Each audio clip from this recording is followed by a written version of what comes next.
Revision lecture લીધેલા છે તે સૌનક પટેલ સરમાંથી લીધેલા છે, તો માટે તે સૌનક પટેલ સરના વિગતવાર આપણે લેક્ચર જો જોવાના હોય તો પ્લે સ્ટોરમાં જઈને સૌપ્રથમ ઈ વિદ્યાલય એપની અંદર સર્ચ કરવાનું રહેશે।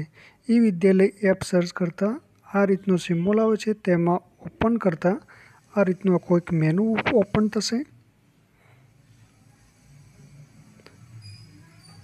અને ઓપન થઈ જતાં ત્યારબાદ નીચે આવી જતાં એની અંદર જો ઇંગ્લિશનું ગ્રામરનું આપણે લખેલું છે તેના ઉપર ટિક કરતાં 2 કોર્સ ઉપલબ્ધ થશે। તેની અંદર આપણે સૌનક પટેલ સરનો જે આપણે વિગતવારની અંદર આપણે જોવાનો હોય અથવા લેવાના હોય તો આની અંદર ટિક કરવાનું રહેશે। ત્યારબાદ તેની અંદર જતાં એની અંદર 173 વિડીયો છે, ફક્ત 500 રૂપિયા 499 એટલે 500 રૂપિયાની અંદર 173 વિડીયો વિગતવાર આપણે સારી રીતે ભણી શકીએ છીએ એ રીતની માહિતી સૌનક પટેલ સરે આપેલી છે। પણ હું ફક્ત રિવિઝન લેક્ચર એ રીતના લેવાનો છું કે દાખલા તરીકે ટેન્સના કેટલા વિડીયો અહીંયા આપેલા છે, અહીંયા આપણને વિડીયો આપેલા છે 18 વિડીયો આપેલા છે। મેં 18 વિડીયોનો એક વિડીયો બનાવી દીધેલો છે રિવિઝન લેક્ચર તરીકે। એવી રીતે ઓક્ઝિલરી વર્બનો જોવામાં આવે તો 6-7 ઓક્ઝિલરી વર્બના હોય અથવા એક્ટિવ પેસિવના હોય, પછી ક્વેશ્ચન ટેગના હોય, ડિગ્રી ઓફ કમ્પેરિઝનના હોય, ડાયરેક્ટ ઇનડાયરેક્ટના હોય, પછી પ્રિપોઝિશનના હોય। તો એક પ્રિપોઝિશનના 10-12 વિડીયો હોય તો એને એક વિડીયોમાં મેં કન્વર્ટ કરેલું છે, એ રિવિઝન લેક્ચર તરીકે છે। અને તેને વિગતવાર જો સારી રીતે ભણવું હોય તો આવી રીતે આપણે ઈ વિદ્યાલય એપ્લિકેશનની અંદર સૌનક પટેલ સરનો આ કોર્સ ખરીદવાનો રહેશે, જે તમે 3 મહિના માટે પણ લેવામાં આવે તો ઇનફ છે। 3 મહિના સતત ઇંગ્લિશ પાછળ સમયનો આપણે ઉપયોગ કરીએ તો 3 મહિનામાં કમ્પ્લીટ કોર્સ થઈ જતો હોય છે, જો કોઈ બીજો સબ્જેક્ટ ઉપર ભાર ના આપો તો।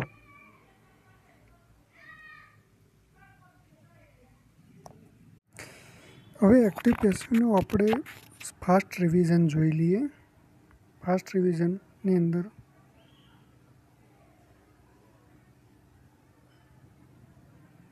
તો ફાસ્ટ રિવિઝનની અંદર જોઈએ તો આની અંદર આપણે એક્ટિવની અંદર આ રીતની વાક્ય રચના હોય છે કે એની અંદર શું હોય છે, કર્તા હોય છે, ત્યારબાદ ક્રિયાપદ, ક્રિયાપદમાં સહાયક ક્રિયાપદ અને મુખ્ય ક્રિયાપદ હોય છે, ત્યારબાદ કર્મ હોય છે અને અધર વર્ડ હોય છે।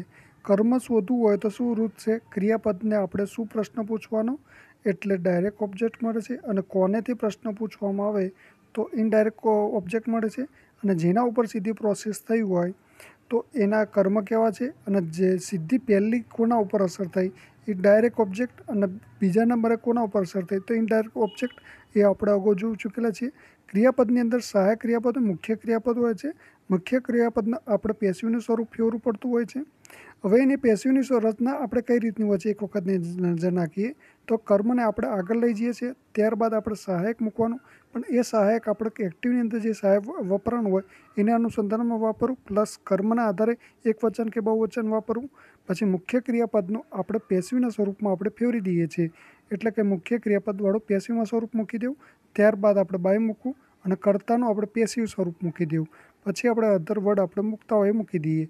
તો કર્તાનું આપણે પેસિવ રૂપ આપણે ચેન્જ કરતા હોઈએ છીએ, તે આપણે કઈ રીતે ચેન્જ કરતા હોય છે એ જોઈએ આપણે વિગતવાર।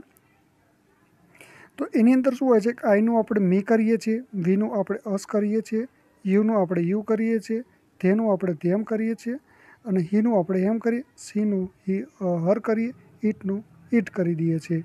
એટલે કે કર્તાની અંદર આ રચના કોઈ પણ આપેલા હોય તો કર્મની અંદર આપણે મીવાળા કે એસવાળા આપણે મૂકી દઈએ છીએ। જો એક્ટિવની અંદર કોઈ મી અસ જેવા આપેલા હોય તો આપણે પેસિવની અંદર આઈ વી યુ આપી દઈએ છીએ। ફક્ત જે ટ્રાન્સપોર્ટ કયા નથી કરતા આપણે, દાખલા તરીકે મી અસ, એની અંદર લેટ પછી કોઈ પણ આપેલું હોય, લેટ પછી ધારો કે મી આપેલું હોય તો એને આપણે જનરલી તે આઈ કરતા હોય એ આઈ નથી કરતા લેટવાળા પછી વાક્યના, બાકી બધાની અંદર આપણે ચેન્જ કરતા હોઈએ છીએ। હવે આપણે જોઈએ કે આની અંદર કે મુખ્ય ક્રિયાપદ છે, મુખ્ય ક્રિયાપદ આપણે પેશીવાળું બનાવતા હોય છે તો આપણે કેટલા પ્રકારવાળા આવતા હોય છે, એ પ્રકાર આપણે જો જોઈ લઈએ તો બધા જ કાર્ડ અને બધા જ એક્ટિવ પેસિવ આપણને આવડી જ જતા હોય છે। હવે એ આપણે જોઈએ કે કઈ રીતનું આપણે ચેન્જ કરતા હોય છીએ।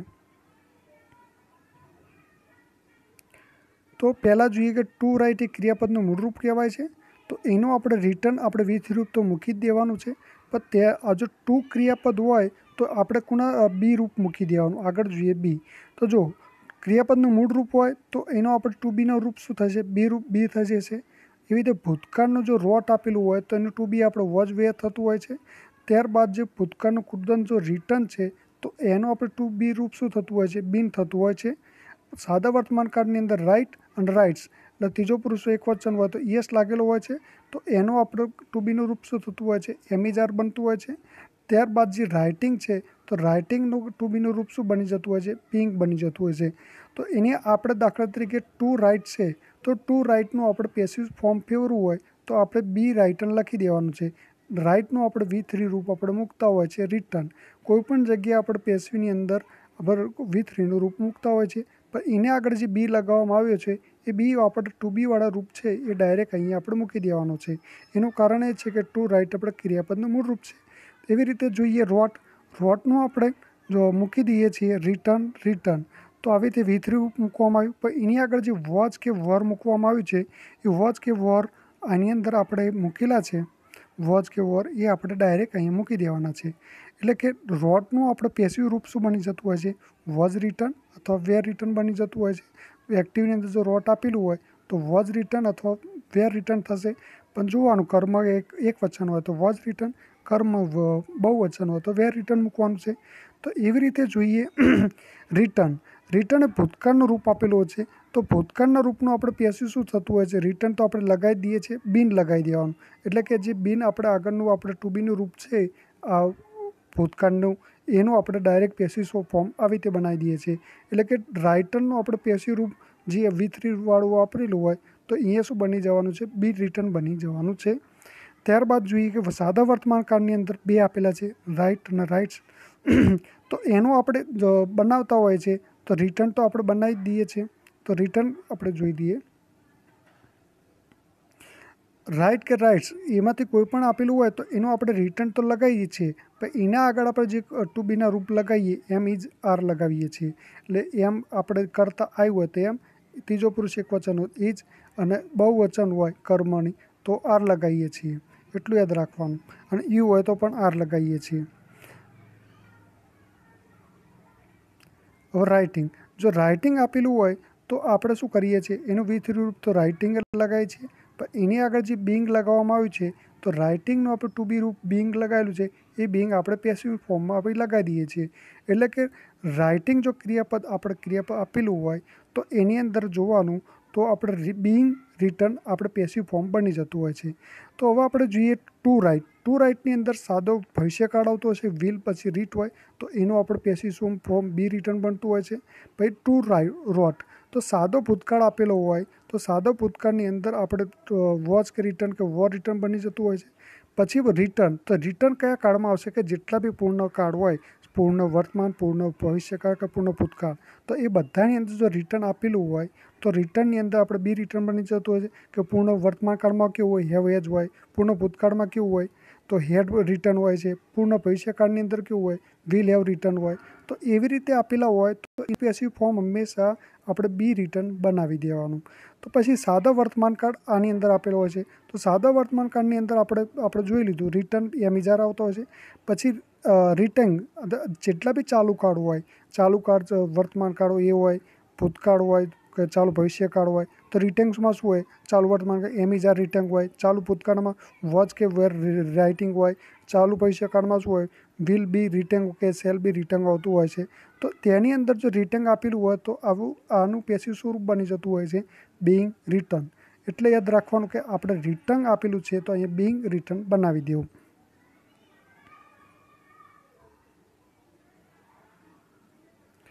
એટલે કે જોઈ લીધું આપણે આની અંદર. તો જોઈએ તો આવી રીતે કર્તા, ક્રિયાપદ, કર્મ, અધર વર્ડ આપેલા હોય તો આપણે શું બનાવી દેતા હોય છે? કર્મ આપણે આગળ લાવીએ છીએ. ત્યારબાદ સહાયક લાવીએ છીએ. એટલે સહાયક કયું લેવાનું? એક્ટિવની અંદર સહાયક હોય એ જ લેવાનું. અને એની અંદર પણ કર્મના આધારે એક વચન હોય તે રૂપ મૂકવાનું. અને મુખ્ય ક્રિયાપદ એક્ટિવની અંદર છે એ પેશીવાળું મૂકવાનું. એ કયું મૂક્યું આપણે આગળ જોઈ ચૂકેલા. ત્યારબાદ બાય મૂકવું. પછી કર્તાનું પેશીવાળું મૂકવું. અને ત્યારબાદ જે અધર વર્ડ છે એ મૂકી દેવાનું. એ હાકર વાક્ય હતા. હવે આપણે નાકર વાક્ય જોઈએ. તો નાકર વાક્યની અંદર શું ફેરફાર કરવાનો હોય છે? ફક્ત ને ફક્ત આપણે જોવાનું છે કે સાદા વર્તમાનકાળનું જો ડુ આપેલું હોય તો એનું આપણે શું થતું હોય છે? એમ, ઇઝ અને આર બનતું હોય છે. તો એમ ઇઝ આર બનતું હોય છે તો આપણે જે કર્મ છે, દાખલા તરીકે માય ઓર્ડર છે, એ કર્મ આગળ લાવતો હોય છે. કર્મને અનુરૂપ આપણે લગાવી દેવાનું. ત્યારબાદ જે નોટ છે સહાયક ક્રિયાપદ પછી મુકાતું હોય છે, એ રીતે મૂકી દેવું પડતું હોય છે. તો એવી રીતે પ્રશ્નાર્થવાળું પણ જોઈ લઈએ એક. તો પ્રશ્નાર્થવાળું ત્રીજાની અંદર છે. તો પ્રશ્નાર્થની અંદર જો ડુ છે તો હંમેશા યાદ રાખવાનું કે આપણે કર્મ પેશવીની અંદર પણ આપણે કર્મ મૂકતા હોય છે, એને આગળ સહાયક ક્રિયાપદ મૂકીએ ત્યારે પ્રશ્નાર્થ બનતું હોય છે. તો ડુના અનુસંધાનમાં આપણે એમ ઇઝ આર મૂકતા હોય છે તો આપણે આર સિલેક્ટ કરવામાં આવે. એનું કારણ એવું છે કે કર્મના અનુસંધાનને આપણે સિલેક્ટ કરતા હોય છે, બાકીની જે પ્રોસેસ છે આપણે રાબેતા મુજબ કરતા હોય છે. તો એવી રીતે બીજી એક જોઈ લઈએ વાક્ય રચના. તો આ સાદા ભૂતકાળની છે એની અંદર જોઈએ ડીડ. તો ડીડ નોટ વાપરેલું છે તો આપણે શું કરતા હોય છે કે કર્મની છે આ કર્મ આપણે આગળ મૂકતા એના પછી જે સહાયક ક્રિયાપદ મૂકવામાં આવ્યું તો ડીડનું હંમેશા આપણે વોચ કે વેર થતું હોય છે તો એમાં વોચ લેવામાં આવ્યું. એનું કારણ એવું છે કે કર્મના આધારે આપણે એક વચન વગરનું વર્ડ લીધું. પછી આપણે સહાયક ક્રિયાપદ પછી જો ડીડ નોટ છે તો પણ પેશવીની અંદર પણ આપણે નોટ મૂકવું પડતું હોય છે. પછી આપણે બીજું એક આગળ જોઈએ એ સાદા ભૂતકાળની અંદર કે ડીડ આપણે જો આવી રીતે આપેલું હોય છે તો ડીડનું આપણે વોચ કે વેર લઈએ અને કર્મને અનુસંધાનમાં એક વચન વગર વોચ લખીએ છીએ. અને ડીડ એ આપણે પ્રશ્નાર્થ વાક્યવાળું છે એક્ટિવની અંદર. તો પેશીનવાળું હોય એ પ્રશ્નાર્થવાળું બનાવવું હોય તો સહાયક ક્રિયાપદને આગળ આપણે કર્મને આગળ આપણે સહાયક ક્રિયાપદ મૂકવું પડતું હોય છે અને પ્રશ્નાર્થ બની જતું હોય છે. તો એવી રીતે બીજા પણ આપણે જોઈ લઈએ તો વિલ જે કર્તાની આગળ છે તો કર્મની આગળ છે. એવી રીતે પ્રશ્નાર્થને નાકાર આવી રીતે બની જતા હોય છે કે યુ છે એક્ટિવની અંદર જો કેન આપણે સહાયક ક્રિયાપદ મૂકવાથી પ્રશ્ન બનતો હોય છે તો કર્મની અંદર પણ ધીસ હાર્ડની કર્મની આગળ પણ આવી રીતે સહાયક ક્રિયાપદ મૂકવું પડતું હોય છે. આવી રીતે મૂકવાથી પ્રશ્નાર્થ હોતા નાકાર બની જતા હોય છે. હવે આપણે બીજી આગળ જોઈએ કેટેગરી કે જો વાક્યની શરૂઆતમાં આપણે સર્વનામ કેવા શરૂઆત થતા હોય બોડીવાળા કે વનવાળા. બોડી કે વન એટલે શું કે જો everybody, somebody, anybody, everyone, someone અને એનીવન. તો બધાની અંદર એક ખાસિયત જો બોડી કે વન એ આપેલા હોય અથવા બીજા જોઈએ કે નો બડી, નોન, નૂન આવા આપેલા હોય તો હંમેશા આપણે આ કર્તા તરીકે આવા જે સર્વનામ આપેલા હોય તમામે તમામ કે જે બોડીવાળા હોય અને વનવાળા હોય તો આપણે જે પેસિવની વખતે બાય પછી કર્તાનું આપણે સ્વરૂપ લખતા હતા તો એવી રીતે એવરીબડીનું કશું લખવાનું જ નહીં. તો એ ના લખવાનું હોય તો બાય પણ શું કરવા લખવું છે એટલે પણ બાય પણ નથી લખવામાં આવતું. એ આપણે મગજમાં ખાસ ધ્યાનમાં રાખવાનું. એટલે કે શું હોય છે કે જુઓ કે એક્ટિવ પછી સર્વનામ હોય કે કેવા આ રીતના નો બડી, પછી સહાયક હોય, મુખ્ય ક્રિયાપદ હોય, પછી કર્મ, પછી અધરપદ હોય. તો આપણે શું કરતા હોય છે કર્મને આપણે સૌપ્રથમ આગળ લાવવામાં આવે, કર્મને અનુસંધાનમાં સહાયક અને એ સહાયક એક્ટિવના અનુસંધાનમાં લઈ લેવાનું. પછી એક વચન કે બહુવચન કર્મના આધારે નક્કી કરવાનું. મુખ્ય ક્રિયાપદનું પેશિવ બનતા હોય છે. ત્યારબાદ આપણે જે બાય પછી સર્વનામ એ લખવાનું જ નહીં તો બાય પણ ના લખાય, એ પણ ધ્યાનમાં રાખવાનું. બીજું એક આ વાક્યની અંદર એક ખાસિયત છે કે આની અંદર જોવાનું કે નો છે, નો બડી, નો વન અને નોન. આની અંદર જો નોન આ બધાનો અર્થ શું સૂચવતો હોય છે? વાક્યનો આપણે નકાર સૂચવતો હોય છે. એટલે કે એક્ટિવની અંદર જો આવા સર્વનામની આગળ આ 3 સર્વનામ અહીંયા મૂકવામાં આવ્યા હોય તો વાક્યનો અર્થ નકાર હોવાના કારણે કર્મની એની અંદર પણ આપણે પેસિવની અંદર આપણે નાકાર જ બનાવવી પડતી હોય છે. એટલે કે સહાયક ક્રિયાપદ પછી હંમેશા નોટ લગાવવું ફરજિયાત છે. કઈ જગ્યાએ? આ 3 સર્વનામની અંદર નો બડી, નો. તો એ કઈ રીતે યાદ રાખવાનું? જો નો આગળ છે તો એ હંમેશા નોટવાળા જ સૂચવતા હોય છે. પછી ભલે એક્ટિવની જે અંદર પછી આપણે નોટ નથી લગાવ્યું છતાં પણ આપણે નોટ જ યાદ બનતું હોય છે. અને એક બીજું નાઈધરવાળું એ હંમેશા વાક્યનું નેગેટિવ સૂચવતું હોય છે. પછી કોઈ નોટવાળા હોય એકદમ લખેલું જ હોય છે વાક્યની શરૂઆતમાં, આવા પણ કન્જક્શન હોય છે. તો એ નોટવાળા કમ્પ્લીટલી લખેલું હોય તો એ વાક્ય હંમેશા નોટ સૂચવતું નથી, હંમેશા હાકાર જ સૂચવતું હોય છે. એટલું યાદ રાખવું. પછી બીજી કેટેગરી જોઈએ તો એની કેટેગરીમાં શું હોય છે કે એક્ટિવની અંદર માન લો કે મુખ્ય ક્રિયાપદ પછી કોઈ પણ પ્રિપોઝિશન આપેલું હોય તો એટલું યાદ રાખવાનું પેસિવની અંદર પણ મુખ્ય ક્રિયાપદ પછી જ પેસિવનું પ્રિપોઝિશન મૂકી દેવું. બાકી તો રાબેતા મુજબ જે એક્ટિવ પેસિવ કરતા હોય છે એ કરી દેવાનું. પણ ખાસ એટલું યાદ રાખવાનું કે મુખ્ય ક્રિયાપદ પછી જ પ્રિપોઝિશન મૂકવું. કેમ કે એક્ટિવની અંદર પણ મુખ્ય ક્રિયાપદ પછી પ્રિપોઝિશન છે, તો પેસિવની અંદર પણ મુખ્ય ક્રિયાપદ પછી પ્રિપોઝિશન મૂકી દેવું. બીજી એક કેટેગરી જોઈએ કે બે કર્મવાળા આપેલા હોય. તો બે કર્મ આપેલા હોય એટલે કે બે કર્મ આવી રીતે આપેલા છે. શું અથવા કોનેથી પ્રશ્ન પૂછવાથી બે કર્મ મળતા હોય છે. શુંથી પ્રશ્ન પૂછીએ ક્રિયાપદની ડાયરેક્ટ ઓબ્જેક્ટ મળે, કોનેથી પ્રશ્ન પૂછીએ એટલે ઇનડાયરેક્ટ પ્રોજેક્ટ મળતા હોય છે. તો એનું આપણે એક્ટિવ કે પેસિવ કઈ રીતે બનાવી દેવાનું. તો જોઈએ તો પહેલાં કે કોઈ માની લો કે પહેલાં શરૂઆત ડાયરેક્ટ ઓબ્જેક્ટ કરતા હોય, તો ડાયરેક્ટ ઓબ્જેક્ટ પછી એના અનુસાર સહાયક ક્રિયાપદ પછી ક્રિયાપદનું પેસિવ રૂપ મૂકતા હોય છે. ત્યારબાદ આપણે ટુ મૂકવાનું. જો એટલે યાદ રાખવાનું કે ક્રિયાપદનું પેસિવવાળા રૂપ પછી બીજું ઓબ્જેક્ટ મૂકી દેવાનું, એટલે કે બીજું કર્મ મૂકવાનું. એટલે કે ઇનડાયરેક્ટ જો ઓબ્જેક્ટ મૂકીએ દાખલા તરીકે, તો એની આગળ હંમેશા ટુ આવે, એટલું યાદ રાખવું. ઇનડાયરેક્ટ ઓબ્જેક્ટ મૂકવામાં આવ્યું હોય ત્યારે. ડાયરેક્ટ ઓબ્જેક્ટ મૂકવામાં આવ્યું તો એની આગળ પણ ટુ લગાવતા નથી, એટલું યાદ રાખવું. તો બીજું આપણે જોઈએ આગળ એટલે ખ્યાલ આવી જશે. કોઈ માની લો કે ઇનડાયરેક્ટ ઓબ્જેક્ટ આપણે શરૂઆત કરવામાં આવી, એના પછી સહાયક ક્રિયાપદ, એના પછી પેસિવવાળું ક્રિયાપદ આપણે મૂકીએ છીએ. ત્યારબાદ ડાયરેક્ટ ઓબ્જેક્ટ એટલે કે મેથ્સ મૂકવામાં આવ્યું, તો એની આગળ આપણે ટુ નથી મૂકતા, એટલું યાદ રાખવું. પછી બાય પછી હાર્દિક એ કરતા હોય છે રાબેતા મુજબ, એ કરી દેવાનું હોય છે. પછી જોઈએ આપણે બીજી કેટેગરી. તો એ કેટેગરીની અંદર શું છે કે આપણે જનરલી પેસિવની અંદર આપણે બાય લખતા હોય છે, પછી આપણે કરતા લખતા હોય છે. તો એક એવી કેટેગરી છે આની અંદર બાય લખાતું નથી. બાયની જગ્યાએ શું લખાતું હોય છે કે ટુ લખાય છે, વિથ લખાય છે, એટ લખાય છે, ઇન લખાય છે. તો કઈ જગ્યાએ ટુ લખવું એ આપણે હવે વિગતવાર જોઈએ.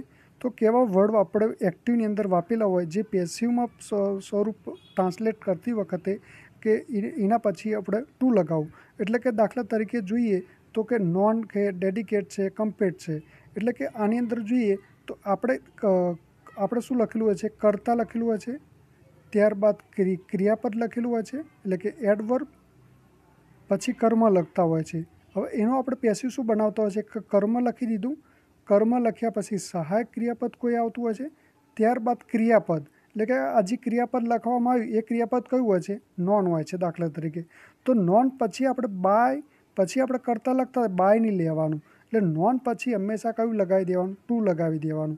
એટલે કે પેસિવની સ્વરૂપ ટ્રાન્સફર કરતી વખતે જે નાઉન લગાવવામાં આવ્યું ત્યારબાદ આપણે ડાયરેક્ટ ટુ લગાવી દેવાનું.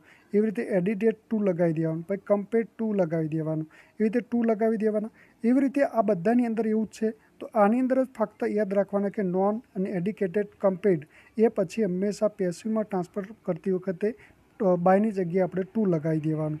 તો બીજા આપણે આગળ જોઈએ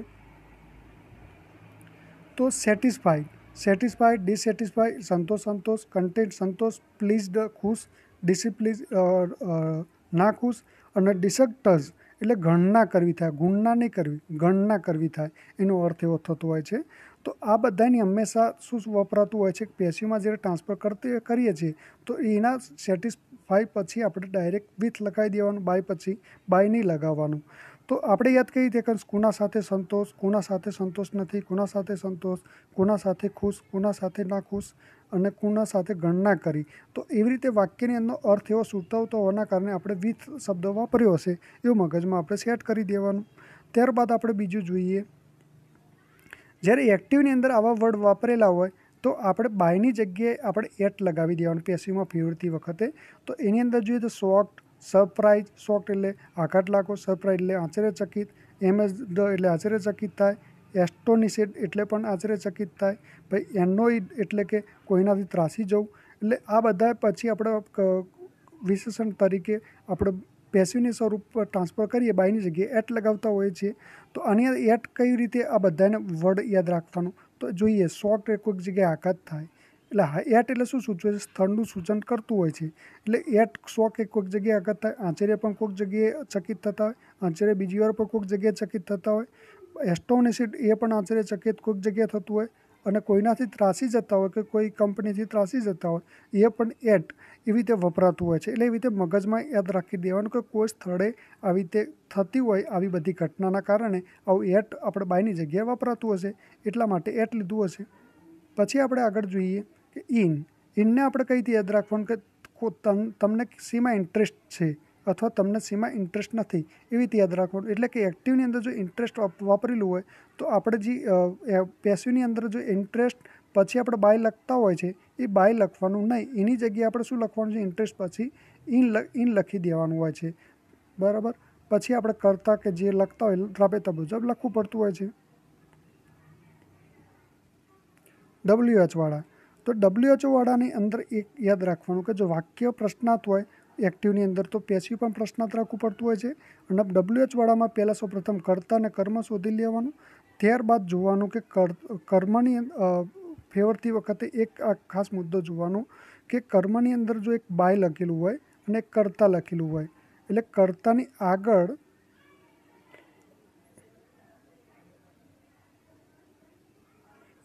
આગળ હંમેશા સ્થળ આવે છે. તો આ રીતે બાય લખેલું હોય અને આ કર્તા લખેલું હોય તો સ્થળ ક્યાંય લખવાનું, આ જગ્યાએ સ્થળ લગાવવાનું અને જ્યારે કર્તા પછી હંમેશા સમય લખવાનું. જો સમય છેલ્લે આવે, બધાનો સમય ક્યારે આવે, છેલ્લે આવે, એવી રીતે મગજ એમાં યાદ રાખવાનું. એટલે કર્તા પછી સમય આવે છે એટલું યાદ રાખવાનું. તો બીજું આપણે આગળ કેટેગરી જોઈએ તો કર્તા, WH વર્ડથી કર્તા જો પૂછવામાં આવેલું હોય કે હું એ કર્તા કહેવામાં આવે છે તો હુંને કર્તા કહેવામાં આવવાના કારણે આપણે કર્મની અંદર આપણે શું લખીએ છીએ, બાય હુમ. એટલે કે એવી રીતે લખતા હોય છે. એટલે કે હુંનું આપણે શું કરી દેવાનું કર્મની અંદર, બાય હુમ.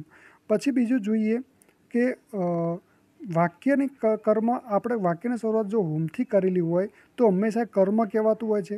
એટલે એને આપણે પેસિવમાં ફેરવતી વખતે WHO લખી દેવાનું, હું લખી દેવું પડતું હોય છે. એટલે ટૂંકમાં યાદ રાખવાનું કે હું WHથી પ્રશ્ન પૂછેલો હોય એક્ટિવમાં તો પેસિવમાં ટ્રાન્સફર કરતી વખતે બાય હોમ લખીએ છીએ. ત્યારબાદ હોમથી આપણે જો એક્ટિવની અંદર લખેલું હોય તો પેસિવની અંદર WHOથી લખવું પડતું હોય છે. પછી બીજી આગળ કેટેગરી જોઈએ વિચ બોયથી જો આવા કરતા પ્રશ્ન પૂછેલા હોય છે તો એની અંદર આપણે જે કર્મ ટ્રાન્સફર કરતી વખતે બાય વિચ બોય લખવું પડતું હોય છે. એનું કારણ એ છે કે બાય શું છે, એ ક્રિયા કરનાર ગણાતું હોય છે તો એ કર્તા કહેવાશે. તો કર્તા આપણે કહેવાતો હોવાના કારણે આપણે કર્મની ટ્રાન્સફર કરતી વખતે આપણે હંમેશા બાય શરૂઆતમાં લખતા હોય છે, ત્યારબાદ વિચ બોય લખી દેવું.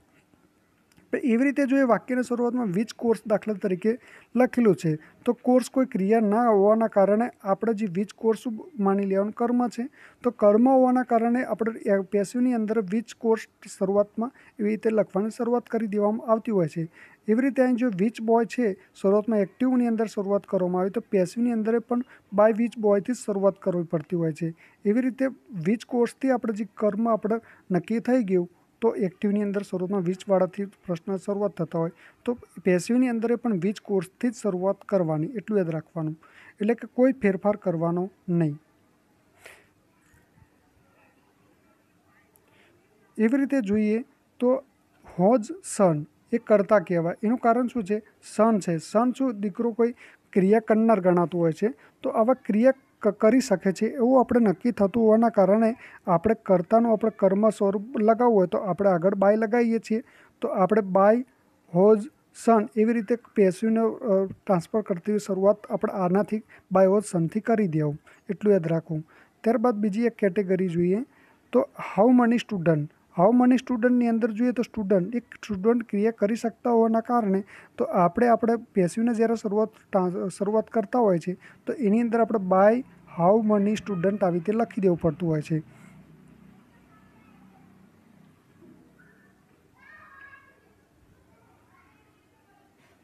બીજું જોઈએ કે WHO અને હું આવા જે પ્રશ્ન પૂછેલા હોય છે તો એની અંદર જોઈએ કે આવી રીતે પણ વાક્યના શરૂઆતની અંદર આવા WHO, હાઉ, વેર, વેન આવા તો પણ પ્રશ્નથી શરૂઆતમાં એક્ટિવની અંદર આવા વર્ડ શરૂઆતમાં વપરાયેલા તો એનું પેસિવ આપણે કઈ રીતે ફેરવવું. એટલે યાદ રાખવાનું કે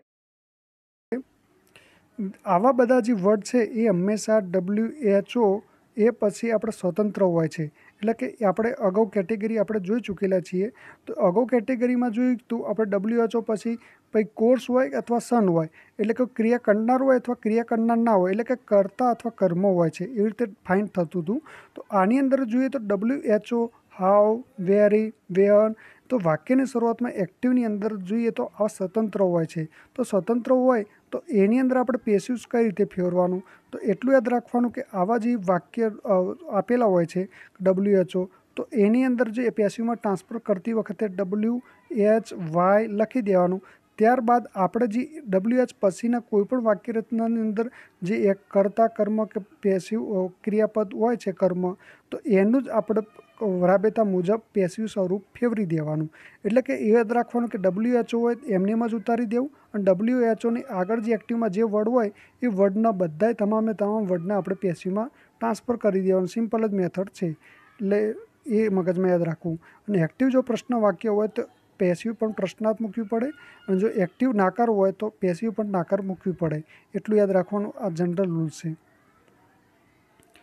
પછી એડવર્બ મેનર, તો એડવર્બ મેનર વપરાયેલા શબ્દો હોય, એટલે કે જોઈએ વર્બ કેવા કેવા ગણાશે: well, badly, beautiful, sincerely, fast, slowly, easily.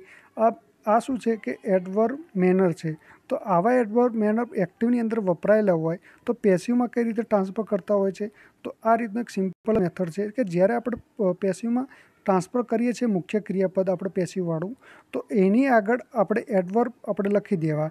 એટલે કે મગજમાં શું ધ્યાન રાખવાનું કે જોઈએ કે જ્યારે પેસિવમાં ટ્રાન્સફર કરતી વખતે આપણે જે વેલ ડન આ બધા જે વર્ડ છે એ વર્ડ ડાયરેક્ટ અહીં એડવર્બ મૂકી દેવાના, પણ ક્યારે પેસિવની અંદર જ્યારે ટ્રાન્સફર કરીએ છીએ પેસિવની અંદર, તો મુખ્ય ક્રિયાપદની આગળ આપણે આવા એડવર્બ આ બધા મૂકી દેવા। એટલું મગજમાં ખાલી ફિટ કરી દો।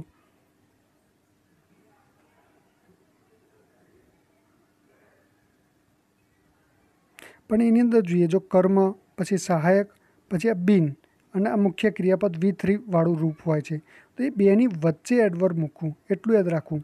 એટલે કે ટૂંકમાં એક્ઝેક્ટ મુખ્ય ક્રિયાપદ V3નું રૂપ હોય છે એની આગળ જ મૂકી દેવું। જો અહીંયા બી હોય દાખલા તરીકે, અહીં મુખ્ય ક્રિયાપદ હોય, પેસિવનું રૂપ છે આખી વાક્ય રચના, તો એની અંદર જોઈએ તો મુખ્ય ક્રિયાપદની આ એક્ઝેક્ટ આગળ મૂક્યું, એટલે કે બી અને બેની વચ્ચે। એટલે કે જો એવી રીતે પણ રખાય। બીજું V3નું રૂપ હોય છે એની એક્ઝેક્ટ એડવર્બ મેનર આવા વર્ડ વાપરી દેવા પેસિવની અંદર ફેરવતી વખતે।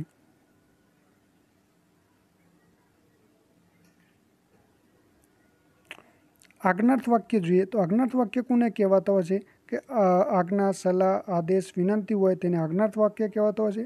તેમાં કરતા હોતું નથી, ફક્ત કર્મ હોય છે, અને કર્મ કોઈ વાક્યની અંદર નથી હોતું। બીજું આજ્ઞાર્થ વાક્યની અંદર ક્રિયાપદ હંમેશા V1 જ હોય છે। V1 એટલે કે ક્રિયાપદનું મૂળ રૂપ, એટલે કે જો આપણે પેસિવની અંદર ટ્રાન્સફર કરીએ તો B પ્લસ V3નું રૂપ આપણે મૂકતા હોઈએ છીએ, એ આપણે અગાઉ જોઈ ચૂકેલા છે, એ રીતનું જ આવવાનું છે।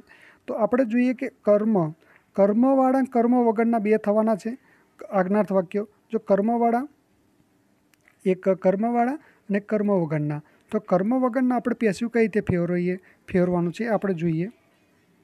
એની અંદર એક જ પદ્ધતિ છે। એક જ પદ્ધતિની અંદર શું સૂચવે છે કે આજ્ઞાર્થમાં માની લો કે કર્મ વગરનું છે, તો કર્મ વગરનું હોય તો એની અંદર જોવાનું કે વિનંતીનો ભાવ હોય તો યુ આર રિક્વેસ્ટેડ ટુ લગાવવાનું, ત્યારબાદ વર્ડ જે વપરાયેલા હોય છે તે વર્ડ વાપરી દેવા, એની અંદર કોઈ V3નું રૂપ વાપરવું નહીં। પછી આજ્ઞાર્થની અંદર સલાહની ભાવના દર્શાવેલી હોય તો યોર એડવાઇઝ ટુ લખાવું।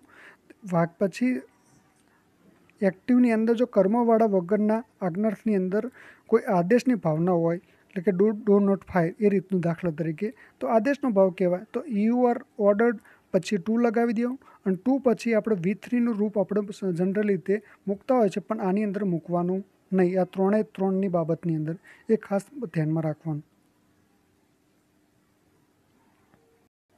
પછી જોઈએ કર્મવાળા। જો કર્મવાળા ત્રણ પદ્ધતિથી આપણે કર્મવાળા જે આજ્ઞાર્થ વાક્યો હોય તો એને ત્રણ પદ્ધતિથી આપણે પેસિવની અંદર ફેરવતા હોય છે, તો આપણે વિગતવાર એ જોઈએ।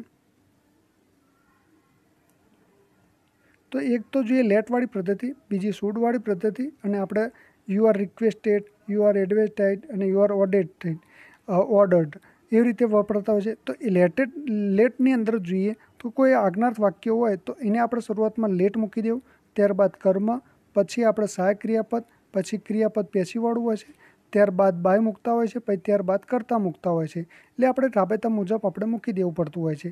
તો એવી રીતે કર્મ જોઈએ તો કર્મની અંદર સૂડવાળામાં હોય તો સૂડવાળાની અંદર આપણે શું કરતા હોય છે, કર્મ પછી સૂડ આપણે મૂકી દેવાનું, એટલે કે કર્મ પછી સૂડ પછી સહાયક ક્રિયાપદ પછી મુખ્ય ક્રિયાપદ, ત્યારબાદ આપણે બાય મૂકતા હોય છે, ત્યારબાદ આગળ કર્તાનું આપણે પેશીવાળું રૂપ મૂકી દેવું પડતું હોય છે। તો એવી રીતે ત્રીજી રીત શું હોય છે કે યુ આર, દાખલા વિનંતીની ભાવના હોય તો યુ આર રિક્વેસ્ટેડ ટુ મૂકી દેવાનું। પણ એની અંદર યાદ રાખવાનું કે યુ આર રિક્વેસ્ટેડ ટુ લગાવી દીધું, ટુ લખાવ્યા પછી વાક્ય રચના એમને મૂકી દેવાની, એટલે કે આગળ આજ્ઞાર્થની અંદર જોવાનું પ્લીઝ કે ડુ નોટ સિવાય પછીના જે વર્ડ હોય છે જે બી એક્ટિવની અંદર એ બેઠા જે વર્ડ હોય છે એ આપણે અહીંયા ટુ પછીવાળાનામાં લખી દેવાના, એવું મગજમાં આપણે ફિટ કરી દો।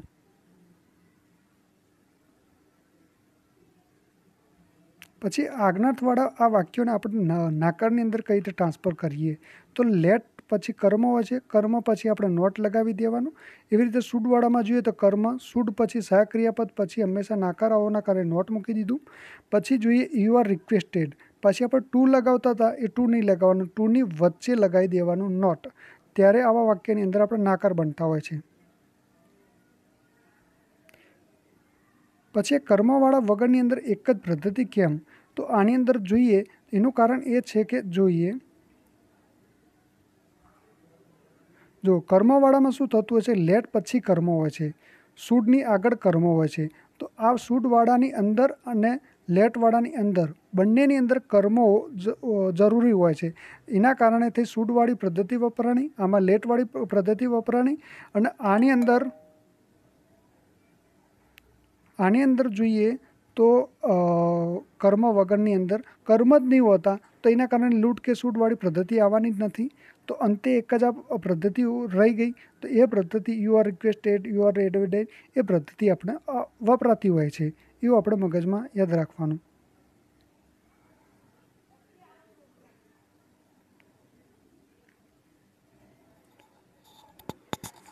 આપણે જોઈએ લેટ હેવિંગ અને સ્થિતિ સૂચકવાળા, એટલે કે વાક્યની શરૂઆતમાં આપણે લેટથી શરૂઆત થતી હોય છે, કોઈ વાક્યની અંદર હેવિંગથી થતું હોય છે, કોઈ વાક્યની અંદર સ્થિતિ સૂચકથી થતું હોય છે।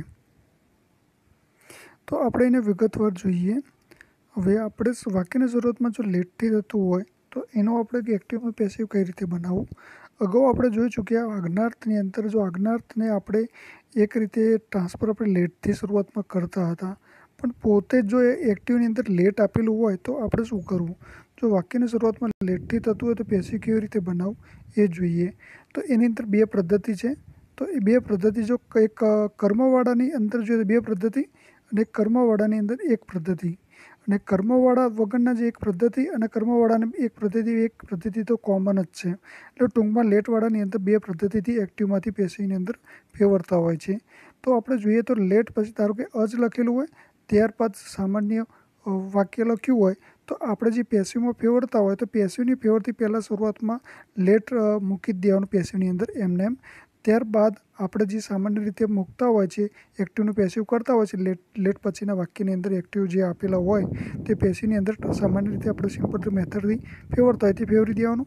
પણ આની અંદર જે બાય પછી જે આપણે લખતા હોય છે અસ, તો બસ અસ લખવું ફરજિયાત, કેમ કે જો આપણે એ બાય પછી આપણે વી લખતા હોય છે, વી નહીં લખવાનું આની અંદર, કેમ એનું કારણ છે કે લેટ પછી અજ આવેલું હોય તે પણ હવે કર્તાનું આપણે પેસિવ બનાવતા હોય છે પેસિવની અંદર, તો બાય પછી અજ જ રાખવાનું, એટલું યાદ રાખવું લેટની અંદર, બીજામાં નહીં રાખો તો વાંધો નહીં।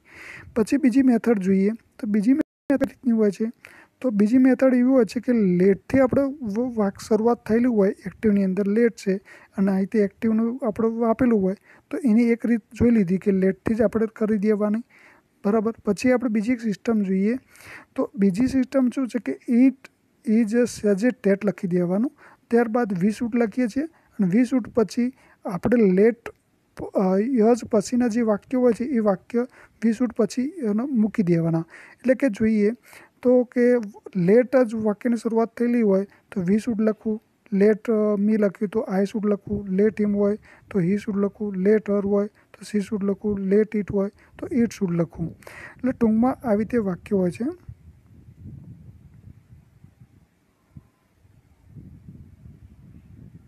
કે આપણે જો એક બીજી રીતમાં શું હોય કે ઇટ ઇઝ સજેડ ટેટ લખવું, ત્યારબાદ વી શુડ લખવું પડતું હોય છે, અને વી શુડ પછી વાક્ય એમનેમ રાખવું. કયું વાક્ય? કે જે એક્ટિવની અંદર જો લેટ અચ પછીનું વાક્ય આપેલું હોય છે એ વાક્ય સીધું આપણે વી શુડ પછી ડાયરેક્ટ ઉતારી દેવું એની અંદર, એટલું યાદ રાખવાનું. પછી બીજી મેથડ જોઈએ કે આની અંદર એક પદ્ધતિ જોઈએ કે કર્મ ના હોય, તો કર્મ ના હોય એની અંદર આ જ પદ્ધતિ લાગુ પડતું હોય છે. બીજી એક અપવાદ કેટેગરી છે કે લેટ ઇટ રન હોય તો અહીંયા ઇટ ઇઝ જે સજેટ ટેટ લખતા હોય છે એ વરસાદની અંદર એ નથી લખાતું. એની અંદર શું લખાય છે કે ઇટ ઇઝ વિસેડ ધ ટેટ લખાતું હોય છે. બીજી વાત જોઈએ કે અપવાદની અંદર કે લેટની અંદર હેવિંગથી શરૂઆત થયેલું હોય અને એની અંદર કન્જક્શન આપેલું હોય તો આપણે શું બનાવી દેવાનું? તો યાદ રાખવાનું કે કન્જક્શન પછીનું જે વાક્ય છે એ પેસિવની અંદર એનું એ જ મૂકી દેવાનું, પણ કન્જક્શન પહેલાંનું જે છે એ જ આપણે સિમ્પલ મેથડથી આપણે કર્તારી કર્મની કરતા હોય એ કરી દેવાનું. એટલે કે કર્મ આગળ આવી જશે, ત્યારબાદ મુખ્ય આવશે, સહાયક ક્રિયાપદ આવે છે, સહાયક ક્રિયાપદ પછી આપણે જે મુખ્ય ક્રિયાપદ પેશીવાળો મૂકતા હોય છે એ મૂકી દેતા હોય છે. એ જનરલ મેથડ જ છે. પછી આપણે આગળ જોઈએ સ્થિતિસૂચક. તો સ્થિતિસૂચકનું આગળ આવી તે કયા સ્થિતિસૂચક હોય? વાક્યની શરૂઆત it is time, it is have no money, is to, આવા જો એક્ટિવની અંદરથી આવા સ્થિતિસૂચક શરૂ થતા હોય તો પેસિવ કઈ રીતે ફેવરું? જ્યારે પેસિવ ફેવરતી વખતે એ સ્થિતિસૂચક એમને જ મૂકી દેવા, ત્યારબાદ ફોર મૂકવું, પછી ફોર મૂક્યા પછી જે આપણે સિમ્પલ મેથડથી કરતા હોય છે એક્ટિવનું પેસિવ એ બનાવી દેવાનું. એટલે કે જે સ્થિતિસૂચક છે એક્ટિવની અંદર એ આપણે પેસિવની અંદર સ્થિતિ મૂકી દીધા, જે કર્મ છે એક્ટિવની અંદર એ કર્મ આગળ લાવ્યા, પણ કર્મના આગળ પહેલાં આપણે ફોર મૂકી દેવું, એ ખાસ યાદ રાખવું. એટલે સ્થિતિસૂચક પછી હંમેશા ફોર આવે. અને it is a time for a સચિવાલયની પરીક્ષામાં લાસ્ટ નવેમ્બર 2019માં આ પ્રશ્ન પૂછાયેલો હતો. લોકોને એમ હતું કે આપણે જે કર્મ હોય છે એ કર્મ આગળ આવે છે, હકીકતમાં કર્મ આગળ નથી આવતું. જે સ્થિતિસૂચક હોય એક્ટિવની અંદર જે ઇટ ઇઝ ટાઈમ અહીંયા લખેલું હોય એનું જ પેસિવની અંદર અહીંયા મૂકી દેવાનું હોય છે. ત્યારબાદ ફોર મૂકીએ છીએ, પછી રાબેતા મુજબ કર્મ કે ટુ બી વી થ્રી રૂપ પેશીવાળું મૂકતા હોઈએ છીએ રાબેતા મુજબ. પછી જોઈએ કે વાક્યની અંદર કોઈ બે કર્મ હોય તો બે કર્મને કોઈ કયા કર્મની અંદર પેશીવાળું મૂકવું, કયા પેશીવાળું ના મૂકવું, ત્યાં હંમેશા ટુ જ મૂકવું એ આપણે જોઈએ. તો કે દાખલા તરીકે કરતા હોય, પછી સહાયક ક્રિયાપદ હોય, પછી મુખ્ય ક્રિયાપદ, પછી કર્મ અને ક્રિયાપદ જે ટુ વગરનું હોય, પછી અધર વર્ડ હોય છે. તો આપણે શું કરતા હોય છે? કર્મ છે, કર્મ આગળ લાવીએ છીએ, તેના આધારે સહાયક ક્રિયાપદ મૂકીએ છીએ, અને સહાયક ક્રિયાપદ આપણે જેવું એક્ટિવની અંદર વપરાયેલું એ મૂકવું. બીજું કે કર્મના આધારે એકવચન કે બહુવચનના આધારે સહાયક મૂકવું એ મૂકી દેવાનું. ત્યારબાદ સહાયક પછી કર્તાની અંદર મુખ્ય ક્રિયાપદ મૂકેલું છે તેનું જ આપણે પેસિવ પહેલાં બનાવતા, અત્યારે પણ એ આની અંદર એ મેથડથી જ બનાવવાનું છે. એટલે કે સહાયક પછી મુખ્ય ક્રિયાપદનું જ આપણે પેસિવ સ્વરૂપ બનાવી દેવું. ત્યારબાદ જે ક્રિયાપદ છે એ ક્રિયાપદ મૂકી દેવું, અને બે ક્રિયાપદ ના લડે બે ક્રિયાપદ છે જોઈએ કે પેશીવાળું ક્રિયાપદ અને એક આ ક્રિયાપદ બે જોડે આવવાના કારણે ના લડે તો વચ્ચે શું મૂકી દેવાનું? ટુ મૂકી દેવાનું. એવું મગજમાં ફિટ કરવાનું, આવું લડવાનું એવું આવે નહીં, પણ એક વાત આ યાદ રાખવા માટેની સિસ્ટમ છે. પછી અધર વર્ડ આપણે મૂકી દેતા હોઈએ છીએ. પણ આ મુખ્ય ક્રિયાપદ કે આની અંદર કન્ડિશન શું કે મુખ્ય ક્રિયાપદ અહીંયા કયા હોવા જોઈએ તો જ થતું હોય છે. તો એની અંદર યાદ રાખવાનું કે મુખ્ય ક્રિયાપદ સી, વોચ, હિયર, ફિલિંગ, એટલે આ પાંચ તો આપણે માનવ પ્રત્યે જ આપેલા છે. પછી જોઈએ કે મેક, બીડ, હેલ્પ, આવા જો વર્ડ વપરાયેલા હોય મુખ્ય ક્રિયાપદ તરીકે સહાયક ક્રિયાપદ પછી, અને પછી બીજું પણ ટુવાળું ક્રિયાપદ વપરાયેલું હોય તે જ જગ્યાએ આપણે આવા બનાવવા પડતા હોય છે, એમ કહેવા માગે છે. એટલે કે જો એક્ટિવની અંદર જોઈએ તો આ રીતનું હોય, કરતા હોય, સહાયક હોય, એના પછી મુખ્ય ક્રિયાપદ. અને મુખ્ય ક્રિયાપદ કેવા હોવા જોઈએ? તો આ ટાઈપના સી, વોચ, હેર, ફિલિંગ કોઈ પણ એક સ્વરૂપ હોય, એટલે કે એક્ઝેક્ટ આ ના હોય, એનું V2 રૂપ એટલે શું થતું હોય? સે થતું હોય, એ આપેલા હોય. વોચ હોય કે વોચડ આપેલું હોય, દાખલા તરીકે મેક હોય તો એનું આપણે મેડ આપેલું હોય ભૂતકાળનું રૂપ. તો ટૂંકમાં મૂળ તો મેક જ આપેલા છે ટુ બી મૂળ ક્રિયાપદ રૂપ.